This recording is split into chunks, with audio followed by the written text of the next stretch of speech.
मित्रों, आज हम आपको एक ऐसे अद्भुत शिव मंदिर के बारे में बताएंगे जिसकी स्थापना वेदों के निर्माण के पहले की गई थी। आपको यह जानकर हैरानी हो कि इस मंदिर का शिवलिंग परश पत्थर के समान है, जो लोहे को भी सोना बना सकता है। ये मंदिर और यहाँ स्थापित शिवलिंग इतना रहस्यमय है जिसके बारे में सुनकर आप आश्चर्यचकित हो जाएंगे।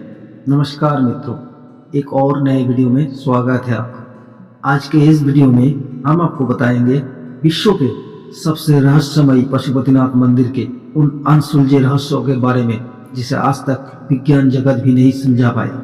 नेपाल के पशुपतिनाथ मंदिर, जिसके विषय में ये माना जाता है कि आज भी इस मंदिर में भगवान शिव जी के मौजूदगी है।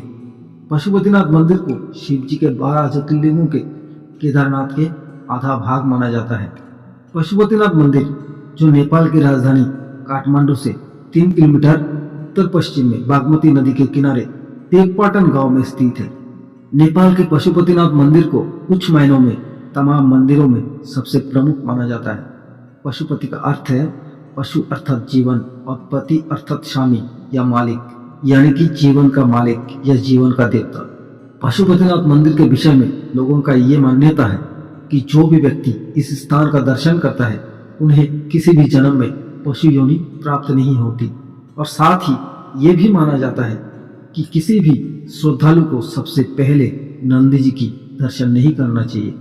अगर ऐसा करते हैं तो उस व्यक्ति को पशु योनि मिलना तय होता है।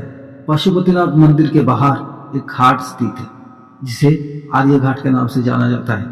पौराणिक काल से ही केवल इसी घाट के जल को मंदिर के भीतर ले जाने के प्रावधान है, अन्य किसी भी स्थान के जल को अंदर नहीं ले जा सकते। मित्रों, आपको ये जानकर हैरानी होगी कि पशुपतिनाथ मंदिर की ज्योतिर्लिंग चतुर्मुखी है।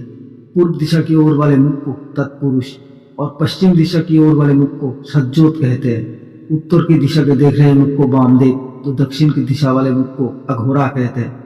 ये चारों चेहरे तंत्र विद्या के 4 बुनियादी सिद्धांत हैं। कुछ लोग ये भी मानते हैं कि चारों वेदों के बुनियादी सिद्धांत भी यहीं से निकले हैं। माना जाता है कि ये लिंग वेद लिखे जाने से पहले से ही स्थापित है। ऐसा माना जाता है कि ये परश पत्थर के समान है, जो लोहे को भी सोना बना सकता है। इस मंदिर में भगवान शिव के मूर्ति तक पहुंचने के लिए कुल 4 दरवाजे हैं। वे 4 दरवाजे चांदी के हैं।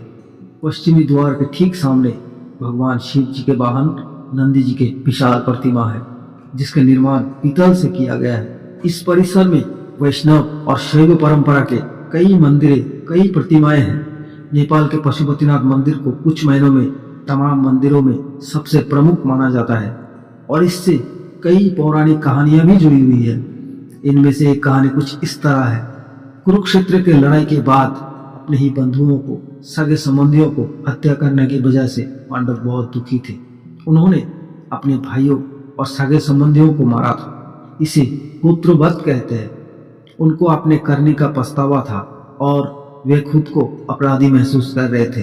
खुद को इस दोष से मुक्त कराने के लिए वे शिव जी की खोज में निकल पड़े, लेकिन शिव जी नहीं चाहते थे कि जो जघन्य कांड उन्होंने किया है उससे उनको इतने आसानी से मुक्ति दे दी जाए। इसीलिए पांडवों को अपने पास देखकर उन्होंने एक बैल का रूप धारण कर लिया और वहां से भागने की कोशिश करने लगे।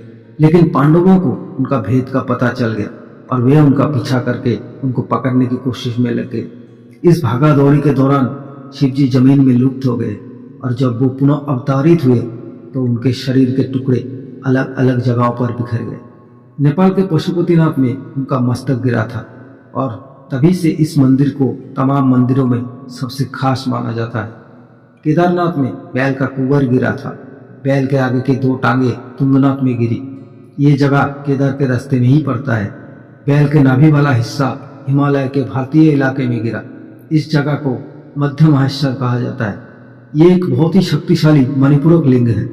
बैल के सींग जहां गिरे उस जगह को कल्पनाथ कहते हैं। इस तरह उनके शरीर के अलग अलग टुकड़े अलग अलग जगहों पर मिले।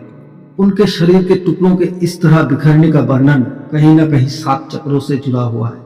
पशुपतिनाथ 2 शरीरों का एक सिर है। एक शरीर दक्षिणी दिशा में हिमालय के भारतीय हिस्से में और दूसरा हिस्सा पश्चिमी दिशा की ओर है। यहाँ एक जगह पर आपको जरूर जाना चाहिए। पशुपतिनाथ मंदिर से करीबन 13 किलोमीटर दूर में स्थित है। भक्तपुर। यहाँ अवशेषों से आपको जानने को मिलेगा कि कभी पूर्वी संस्कृति कैसी होती थी। भक्तपुर एक ऐसा शहर है जिसे इस तरह तैयार किया गया था कि यहाँ आने वाले को हर कदम पर ऐश्वर्य शक्ति का एहसास हो। भक्तपुर का मतलब ही यही है, तभी तो यहाँ हर पड़ाव पर वास्तव में एक मंदिर है। यहाँ पानी पीने की जगह भी एक मंदिर है, साफ सफाई की जगह भी एक मंदिर है और यहाँ तक कि बातें करने की जगह भी एक मंदिर है, जो हमें समय के पुराने दौर में ले जाते हैं। तो मित्रों, ये था आज की वीडियो। अगर जानकारी आपको पसंद आए तो वीडियो को लाइक कर दीजिए। चैनल पर नए हो तो चैनल से जुड़े रहिए। मिलते हैं अगले वीडियो में। ओम नमः शिवाय।